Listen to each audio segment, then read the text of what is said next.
vamos a seguir con el urbanismo prehispánico durante los periodos de apogeo y expansión en Sudamérica primero. La ciudad principal de la cultura tiahuanaco que hemos visto lleva el mismo nombre, Tiahuanaco, y esencialmente es un centro ceremonial. Estas divisiones entre lo que se entiende por ciudad y lo que se entiende por centro ceremonial también son conceptos europeos que nosotros aplicamos a situaciones de asentamientos americanos. Por eso tendríamos que hacer también reflexiones locales acerca de qué es una ciudad en este contexto de prehispánico latinoamericano. En el caso de Tiahuanaco, sí se puede entender que es un centro ceremonial, pero a cuyo alrededor existían asentamientos residenciales de las clases más bajas, o mejor dicho, de la clase campesina, que generaba un tejido muy abierto y discontinuo, prácticamente rural, pero no por eso inexistente. Es decir, que era un tejido muy abierto que rodeaba esta posición central del complejo ceremonial. En el caso de Tiahuanaco, a partir de una dirección norte-sur, que tiene marcada en este esquemita arriba, y este-oeste, podemos empezar a tratar de organizar los componentes mediante los cuales estamos revisando estos urbanismos. ¿Tiene traza Tiahuanaco? Y sería difícil porque no nos quedan restos de lo que podían haber sido calzadas o calles. Acá hay una reconstrucción de arqueólogos que les muestran algunos espacios de transición o de tránsito, pero que en la actualidad no quedan claros sobre el territorio. Sí podemos ubicar los hitos, es decir, acá hay una pirámide que se denomina Capana, un templo subterráneo porque está, mejor dicho, un templo rehundido porque está bajo el nivel de tierra, es decir, subterráneo, y el conjunto principal, que son una serie de esplanadas denominadas la Cala Sasaya, más otros conjuntos de edificios que lo siguen en la parte de atrás, pero que están menos excavados. Lo mismo tienen en este plano lateral. Lo primero que hacemos es marcar cuáles son los ejes que pasan por los centros de cada uno de estos edificios, de forma de ir viendo si en realidad hay relaciones entre ellos. Lo que podemos ver es que son paralelos y que de acuerdo a los centros hay espacios principales o más importantes donde se cruzan estos ejes que jerarquizan cada uno de estos conjuntos arquitectónicos. Entonces, en este caso y orientado según norte, sur y este-oeste, es decir, los principales ejes cardinales, tenemos una serie de edificios que están en una posición cercana, paralela, pero que no definen esencialmente una traza, por lo tanto tendremos que empezar a estudiar mediante llenos y vacíos. No hay tramas porque no tengo una unidad urbana que pueda subdividir, y sí hay tejidos cuando empiece a comparar estos desarrollos urbanos, o mejor dicho arquitectónicos, y el nivel que tienen y cómo se hunden y van sobresaliendo. Fíjense que el manejo es cómo ir levantando y bajando estos niveles de piso. Esta pirámide, por ejemplo, tiene una escalera que asciende hacia la plataforma superior, pero el espacio principal arriba tiene la forma de una cruz andina que está rehundida. Esta hace lo mismo, esto es un recuadro, un cuadrado, un rectángulo, mejor dicho, que está rehundido en el piso. Mientras que en este caso se sube a una plataforma superior, pero después se vuelve a bajar en este recinto que tengo acá, y recién accedo a la parte posterior, que es otra explanada que vuelve a tener un elemento significativo al centro, que en ese caso es la Puerta del Sol. El conjunto principal, que es este, está definido a partir de una muralla de piedra ciclopia, que es esta que tiene por este lado, construida a partir de elementos verticales de gran porte. Esto está construido todo con una piedra andesita, esa piedra muy dura que les mencioné, que es muy difícil de trabajar. Por lo tanto, esto tiene escasa ornamentación, al menos de la que ha sobrevivido, Posiblemente esta ornamentación además tenía una incorporación de elementos metálicos que ya no existen más. Alrededor de estos conjuntos, entonces, los arqueólogos proponen un tejido similar o, en hipótesis, parecido a esto, es decir, una serie de plataformas que estarían cercanas de estos sistemas de producción de los que hablamos, también esos camellones que les mostré, mientras que las unidades residenciales, quizás con algunos elementos de acopio cercano, constituyen el resto de ese tejido que estábamos buscando en cuanto a escala. Esta ciudad, recuerden, estaba cerca de el lago Titicaca, por lo tanto tenía un acceso, o mejor dicho, algún tipo de vinculación en hipótesis desde este sector. El sistema del que hablamos en el caso de Tiahuanaco, entonces sí resulta ser un centro ceremonial, donde estas series de plataformas aterrazadas y patios rehundidos son las que marcan los sucesivos espacios en donde se realizaban diferentes ceremonias religiosas. La ciudad principal de la cultura chimú es la ciudad de Chan Chan.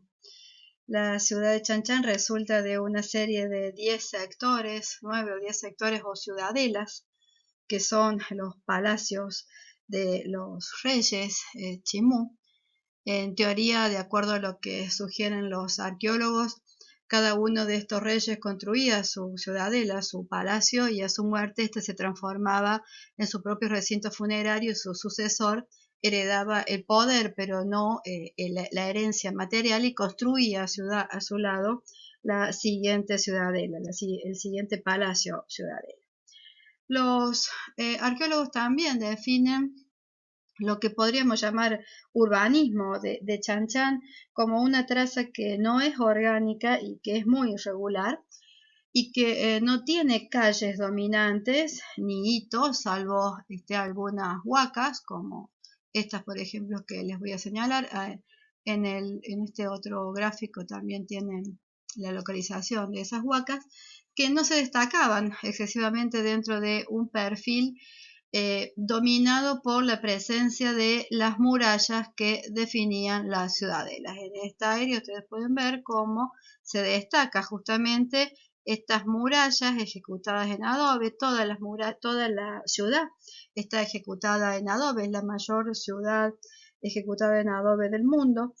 Muros apoyados sobre cimientos de piedra, y el resto de la arquitectura ejecutada también en adobe, madera, caña y paja, de no un nivel de altura demasiado monumental, pero sí considerable en cuanto al manejo de la extensión horizontal que tienen estos espacios. Y las ciudadelas que ustedes ven remarcadas acá, cada una desarrollada a partir de ese límite que es su propia muralla, se van alineando de norte a sur. El mar lo tienen por acá. Acá hay un espacio intermedio que se usa todavía para la agricultura. Acá estaban ubicadas esas granjas sumergibles que mencionamos cuando vimos la cultura, y también en los intersticios entre estos conjuntos, además de posiblemente un espacio en esta zona que no está muy bien definido, es decir, acá podemos trabajar con llenos y vacíos más que con trazas, se ubicaban distintos conjuntos residenciales, como estos que están sugiriendo los arqueólogos en esta trama más gris por acá, en donde residían los comerciantes con algunos sectores de comercio, que sería lo negro por acá, más otros conjuntos residenciales o barrios destinados a distintos tipos de artesanos, como los orfebres, los que trabajaban en textil, los que tenían las moliendas, etc. Es decir que cuando analicemos la unidad urbana no vamos a encontrar manzanas, sino un tejido más o menos continuo que tiene distintos valores en cuanto a la jerarquía arquitectónica. Es decir, hay grandes conjuntos palaciegos en cada una de estas ciudadelas, mientras que el resto va a tener menor jerarquía y se va a ir ubicando en torno a estas ciudadelas principales.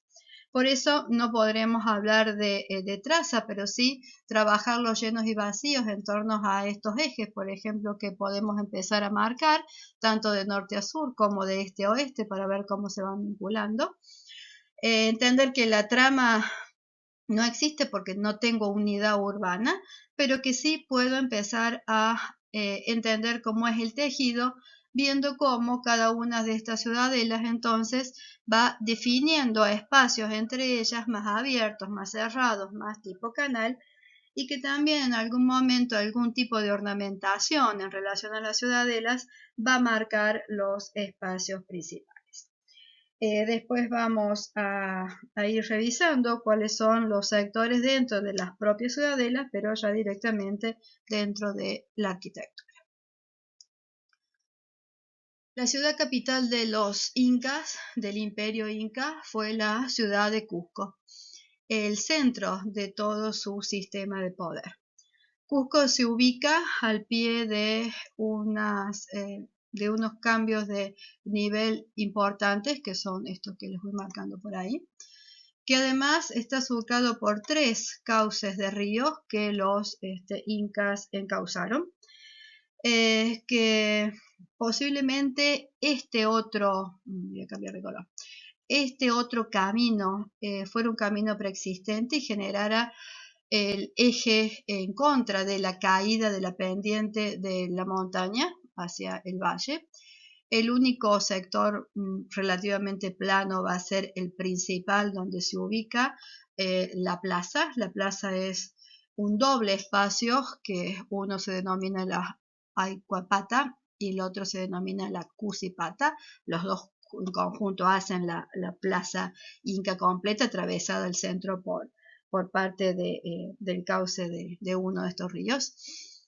Y que también en relación a las actividades dentro de la ciudad existieron un centro ceremonial importante que es el Coricancha, uno de los templos principales, otro sector a veces identificado como espacio militar y otras veces como espacio religioso, la fortaleza de Sacsayhuamán, fortaleza por la idea que tiene la morfología del conjunto, posiblemente otro centro ceremonial en esta posición, una posición intermedia, y organizaba la vida administrativa del Cusco, una administración, una división que además del eje amarillo que acabo de marcarle, también dividía al Cusco en el otro sentido, generando 4 sectores. Cada uno de esos 4 sectores alojaba a los dignatarios que provenían de cada uno de los confines del imperio, norte, sur, costa, sierra. Esta organización entonces reflejaba a nivel territorial la propia organización del imperio. Una vez que hemos ubicado estos espacios que podemos entender como es la traza, que ahora sí claramente existe dentro de este asentamiento incaico, que podemos definir una unidad urbana porque vemos que al modo europeo acá hay una manzana. Tendré que ver si esto se subdivide o no para hablar de trama y ver cómo la tipología se inserta ahí. En este caso sí sabemos que la unidad urbana, arquitectónicamente hablando, es la cancha, es decir, esta tipología residencial. Y si nosotros vamos insertando esta tipología residencial dentro de, subdividiendo, por ejemplo, acá en 4 partes, cómo está hecho en esa reconstrucción, ir incluyendo estas canchas acá, podemos ir generando el tejido urbano. Es decir, que no tengan en cuenta estos muros que tienen acá, porque lo único que le marca acá en este plano, en esos muros, son lo que sobrevive ahora de los muros incaicos, debajo de o compartiendo en realidad la ciudad colonial que vemos en esta foto que ustedes ven acá. El Cusco actual tiene todo un basamento del muro incaico original y por arriba se asienta después la ciudad colonial. En una reconstrucción un poco más actual, les muestra en una forma un poco más completa cómo es este conjunto del Cusco. Ahí están viendo la parte superior de esta plaza, es decir, esto, donde primero a ese espacio que es el espacio ceremonial sagrado, recuerden que Huaca significa sagrado, está rodeado por los principales palacios de los incas. Cada uno de los incas va construyendo palacios acá alrededor. También por las casas de las doncellas elegidas para atender a estas casas reales. Una serie de espacios que son administrativos, que son las callancas, entre graneros y espacios que servían como oficinas y como también control de estos funcionarios que iban por todo el imperio revisando los tributos al Inca. Una plataforma, el Ushnu, que se ubica en una posición centralizada, desde donde el Inca solía dirigir las ceremonias, por ejemplo, en torno entonces siempre a ir generando el tejido a partir de ubicar los 4 elementos de esa cancha que hemos analizado como unidad residencial, unidad de vivienda. De la misma forma, la parte sur de la ciudad, acá la tienen de nuevo, esta reconstrucción es un poquito más acertada. No todas las reconstrucciones nos dan exactamente la misma calidad de tejido que nosotros necesitamos, y en este punto donde se ubica el conjunto religioso principal, que lo tienen acá, ¿sí? Ahí se van marcando. Puede ir reconstruyendo como son, por ejemplo, este es el templo del Coricancha. Tiene como una plaza adelante y al frente tiene uno de los conjuntos que estaba relacionado también con el conjunto religioso. Y por abajo una serie de terrazas, estas terrazas que los incas van a usar para la producción, que se vinculan en este caso con el cauce del río que tengo por acá abajo. Otra vez, a partir entonces de la unidad residencial, puedo ir reconstruyendo, y este gráfico les sirve para eso, esta idea de cómo era el tejido de la ciudad de Cusco para hacer, por ejemplo, un corte por ahí y establecer estas escalas. Tengan siempre en cuenta las diferencias de nivel que tiene este territorio.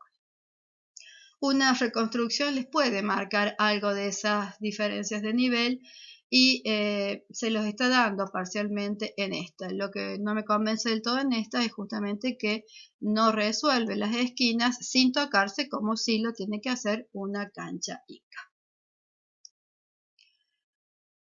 Pasamos a el urbanismo, pero en Mesoamérica. En el caso de la cultura maya, la principal o uno de los principales factores que acompañan el estudio de los componentes urbanos es la geografía. Las ciudades insertas dentro de la selva del Petén y del Yucatán van a combatir continuamente el avance de la selva sobre su propia superficie, pero también van a competir con la selva en altura. Lo que tienen en pantalla ahora es la ciudad de Tikal, ciudad que también inicialmente se estudia como centro ceremonial, pero que actualmente los arqueólogos han demostrado que no es solamente un centro ceremonial, sino lo que se ve simplemente de una ciudad que está absolutamente tapada hoy por la selva. Sí, se nota cómo cada uno de estos templos verticales, con predominio vertical, son los que van a generar el perfil y se van a destacar marcando el poder de la ciudad por sobre el perfil de la selva. Tikal entonces es una de las ciudades más importantes del periodo clásico maya, por no decir la más importante. Una ciudad que se ubica en un contexto selvático, como vieron recién, y que si estudiamos en principio su traza, si se fijan en este plano, por ejemplo, no van a ver en realidad calles, pero sin embargo existían.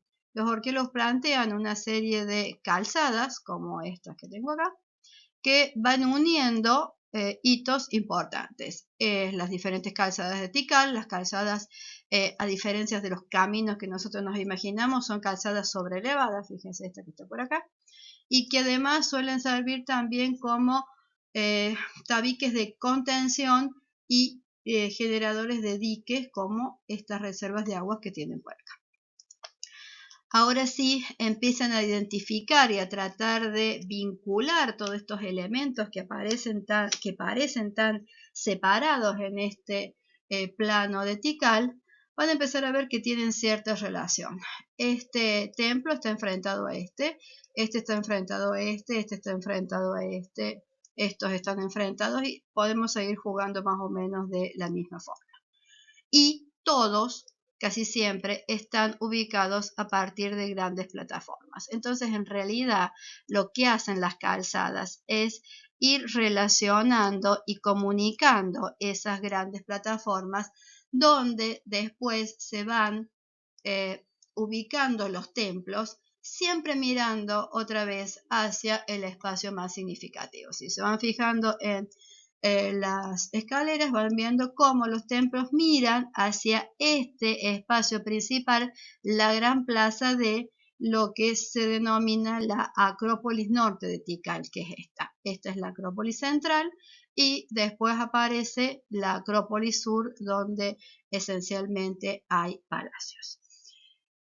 Dentro de este conjunto después van a ver elementos que parecen sueltos, como este templo que tengo por acá, o el templo 4 que es este, el templo 3, este es el templo 2, este es el templo 1, no importa el nombre ni cómo están ubicados, sino hacia dónde miran y qué espacios van definiendo. Veré entonces cómo trabajo la traza. Eventualmente acá no voy a poder identificar una trama, pero sí voy a poder identificar tejidos a partir de ir mirando cómo en cada una de estas plataformas los edificios van definiendo un espacio significativo. ¿Por qué lo hacen? Los arqueólogos identifican o llaman a esto el patrón triádico maya, porque siempre hay tres elementos, 1, 2, 3 y un espacio en medio. 1, 2 y una plataforma o un templo y un espacio en medio. Si los voy ubicando, tengo exactamente eso, 1, 2 y el espacio en medio. Acá tienen en planta la misma Acrópolis Norte, un templo, otro templo, este es el templo 2, este es el templo 1, el espacio en medio. Acá tengo una serie de templos, pero todos estos lo que hacen es mirar hacia el espacio principal. Acá tengo de nuevo un templo, otro templo, tres templos, el espacio principal. Y hacia el sur un conjunto que es de palacios, de acuerdo a la descripción de los arqueólogos, dado que ven estas tiras de esas falsas bóvedas mayas generando patios en torno a los cuales probablemente se desarrollaban o la misma vida palaciega o también sistemas administrativos. Una maqueta que retira toda la selva les muestra entonces esta idea de, voy a cambiar de color, esta idea de las calzadas y cómo también aparecen una serie de reservorios de aguas que eran esenciales para las vidas de estas ciudades y se van armando estas acrópolis, es decir, estos lugares elevados. La idea de acrópolis es griega, ya la estudiamos, y como los otros templos que también tienen un perfil destacado sobre la selva, van generando entonces el perfil de la ciudad. Varias de las reconstrucciones que los arqueólogos les ofrecen, en este caso todas las que tienen puestas, están elegidas para que ustedes vean los desniveles. Fíjense la cantidad de desniveles que tiene esta ciudad y cómo van manejando esos desniveles para ir acomodando los edificios e ir definiendo espacios entre esos edificios. También fíjense las alturas, fíjense cómo los templos tienen una parte posterior y una parte frontal que es la que da al espacio principal y cómo casi siempre todo el pueblo se queda abajo, mientras que solamente unos pocos son los que acceden a la parte superior del templo, es decir, solamente y casi siempre los sacerdotes. Una reconstrucción de la Acrópolis Norte de Tikal les vuelve a mostrar un templo el otro templo. El espacio central, acá hay una serie de estelas que van contando la vida de los reyes mayas. Y en la parte posterior tienen la misma relación de un templo, dos templos y el espacio principal. Por atrás se van armando casi siempre plazas que vuelven a tener la misma idea de resolver espacios de esa forma, y reconstrucciones como esta de Tikal van a encontrar muchas. Fíjense siempre que tengan la calidad o un respaldo arqueológico en el proceso de reconstrucción. Tikal, como se ve ahora, un espacio urbano que ha sido ganado por la selva, y ahí están los dos templos principales, la gran plaza y para acá la otra acrópolis. La acrópolis principal está de aquel lado. Actualmente los arqueólogos trabajan a partir de otros recursos, es decir, de escáner láser que les permiten quitar toda la selva, y ahí se ve la huella de la ciudad sobre el territorio, las calzadas, los distintos hitos, y a partir de estos elementos ustedes pueden decidir qué componente aplicar para el análisis. Una de las ciudades más importantes por la antigüedad y por la importancia que tuvo, vaya la redundancia, dentro del altiplano central de México, anterior a los aztecas, fue la ciudad de Teotihuacán, capital de esa cultura teotihuacana que vimos, esencialmente comerciante, y que definía a esta ciudad como un centro ceremonial. Otra vez, los estudios más recientes de los arqueólogos indican que Teotihuacán no se reduce a esta Avenida de los Muertos que nosotros vamos a analizar ahora, que va vinculando una ciudadela con el templo de Quetzalcóatl, la Gran Pirámide del Sol y la Pirámide de la Luna que remata, con algunos conjuntos residenciales como el conjunto del Palacio del Quetzalpapalote, y una serie de altares y plataformas y otros templos menores que van definiendo esta calzada, ahí lo ven en esos costados, sino que a este eje probablemente lo cortaran otros dos cursos de aguas que marcan como los ejes en las otras direcciones, y ahí tienen el conjunto de la serpiente emplumada que les marqué recién, pero que alrededor de todo eso existía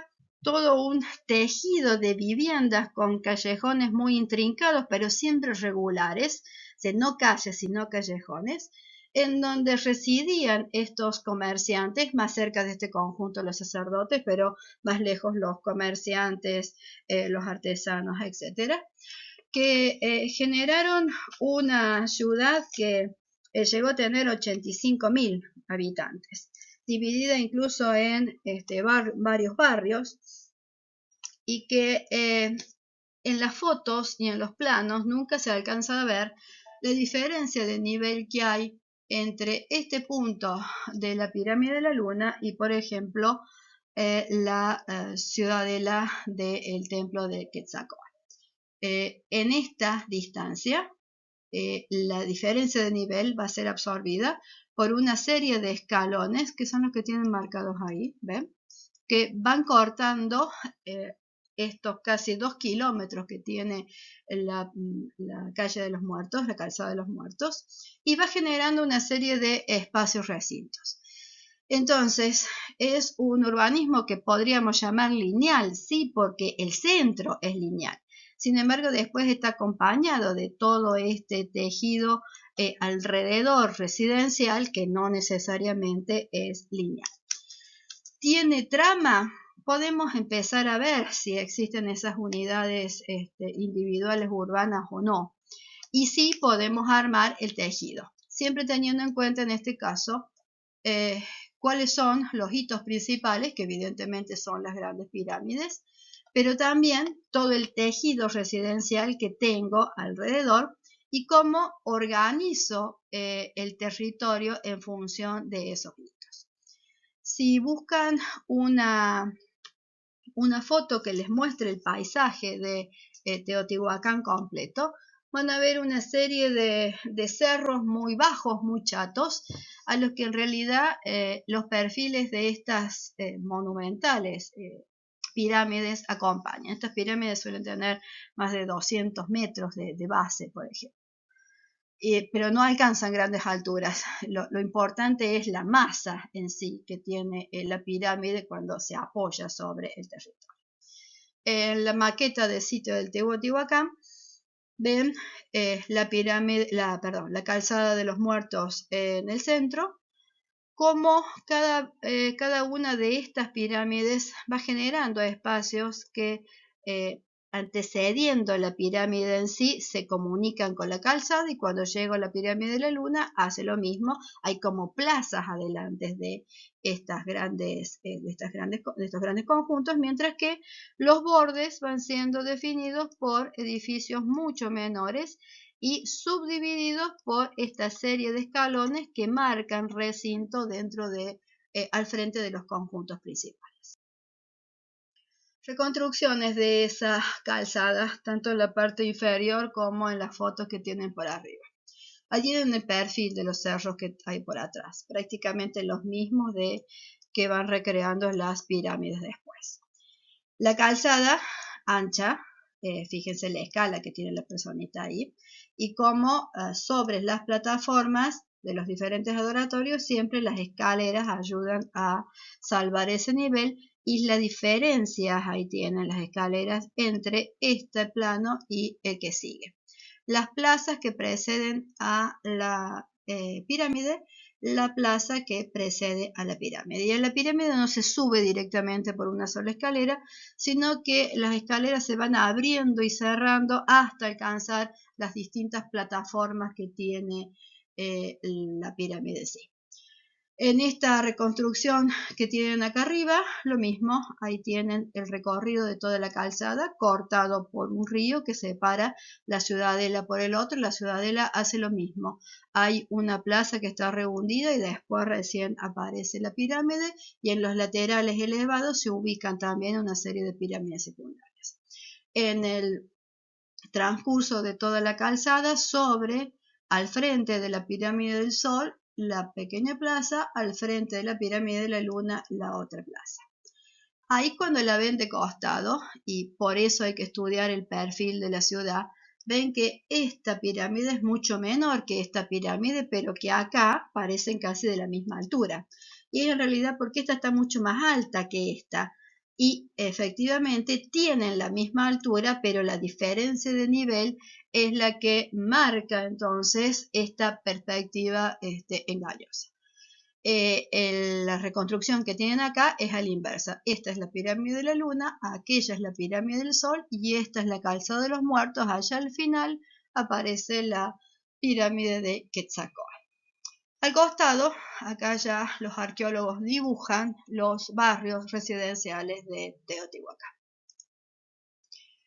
La vista actual de esa calzada de los muertos. Al fondo, los montes que tienen ese perfil tan parecido a los de las pirámides. Todo el sistema está ejecutado a partir de piedra con una argamasa que también tiene algo parecido a la cal. No es exactamente cal, proviene de moler los caracolitos, que también tiene calcita. Y ahí ven las escaleras, es decir, estos tramos de escaleras que van dividiendo la calzada en su conjunto. Lo mismo, esta es la pirámide del Sol, la de la Luna, y el conjunto de adoratorios que va acompañando el desarrollo de la calzada de los muertos. El eje central de esta ciudad, pero no todo el conjunto. La última de las ciudades que vamos a ver es la ciudad capital de los aztecas, que dijimos recibía el nombre de Tenochtitlán, que había sido fundada en esta posición lacustre debido a esa mitología que les pedía fundar su ciudad en el lugar donde un águila con una serpiente se posara sobre un nopal. Y como resultado tenemos esta ciudad en el lago Texcoco. La Ciudad de México actual está encima de esta ciudad y este lago ha desaparecido. Y esta ciudad es el resultado entonces de una serie o un trazado que va compartiendo una traza de calles y una traza de canales, porque esta posición lacustre permite que el agua ingrese hasta el centro prácticamente de la ciudad. Entonces Tenochtitlán tiene un gran espacio central que es el recinto del Templo Mayor, del cual parten las calzadas principales que la llevan hacia tierra firme. Y por dentro de esto, algunas de estas son calles también, mientras que otras son canales por donde las canoas pueden entrar. Pero también cada una de estas unidades que ustedes pueden ver ahí, sobre todo las que están en el borde, son resultado de su sistema de cultivo que se denomina chinampas y que son unidades productivas y de viviendas, que ya lo vimos en el taller de integración que planteamos con taller 2. Entonces, la unidad urbana ahí es productiva y residencial y corresponde a la clase productiva, es decir, a los campesinos de la ciudad. Mientras que, ahora sí, dividida en 4, la ciudad, en este caso es fácil de dividir así, la ciudad tiene como 4 grandes barrios que se denominaban calpulis, y estos barrios tenían como los mismos sistemas administrativos que la ciudad en su conjunto.